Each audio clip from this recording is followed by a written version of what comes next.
आनंद दादा अर्जंटली मला आता भेटायला ये.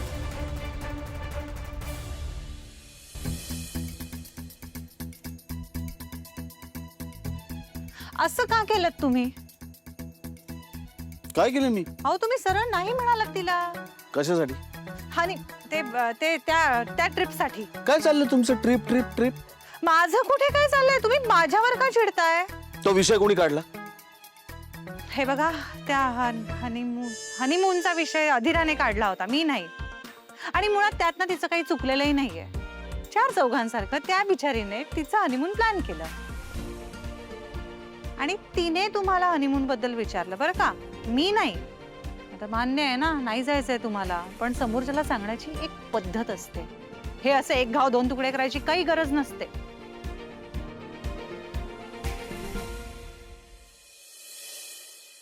काय गादिरा, एवढं अर्जंटली बोलून घेतलंस? काय काय प्रॉब्लेम आहे? ओके ना सगळं? हो ओके. मला सांग, पिंट्या दादाचं या आठवड्यातलं काय शेड्यूल आहे? म्हणजे हाऊ इज ही प्लेस्ड?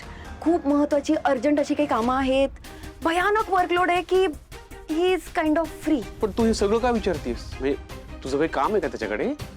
नाही ना, ऍक्च्युली मी हनीमून ट्रिप प्लॅन करतेय चौघांसाठी. म्हणजे पिंट्या दादा, नंदुताई, मी आणि रो. क्या बात आहे यार, जबरदस्त आयडिया ही. ए पण काय ना, हनीमून वगैरे 4-5 दिवसानंतर बोर होता. म्हणजे काही कळत नाही काय करायचं, कोणाशी काय बोलायचं. मला तर एवढं बोर झालं होतं, मला असं वाटत होतं पटकन निघावं इथून आणि मित्रांबरोबर जावं, मजा करावी, फिरावं. बोर होतं यार हनीमून वगैरे. Okay okay wait, hold your horses. होतं ना बोर?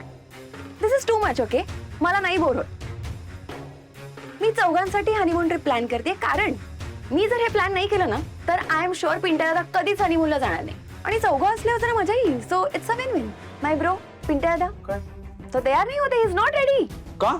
का म्हणजे मला तर मीटिंगची कारणं दिली. मीटिंग्स आहेत, खूप काम आहे, ऑफिस आहे, blah blah blah. He is not ready. ओ, असं म्हणाला का तो? या म्हणजे आता मी कसं बोलायचं हे तुम्ही मला शिकवणार? अजिबात नाही, काही शिकवत नाहीये मी. जे आता डोळ्यासमोर घडलं त्याबद्दल बोलले. तुम्ही तिला स्पष्टपणे नाही म्हणालात, रडत गेली ती पोरगी.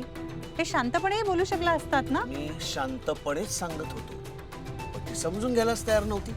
हट्टीपणा चालूच आहे तिचा, म्हणून मी फक्त समज दिली. काही कुठलाही मूर्खासारखा हट्टीपणा करते.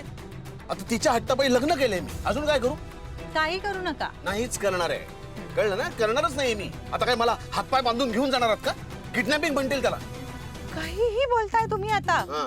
मी फक्त इतकंच म्हणत होते, शांतपणे सांगायला हवं होतं. तुम्ही सांगा.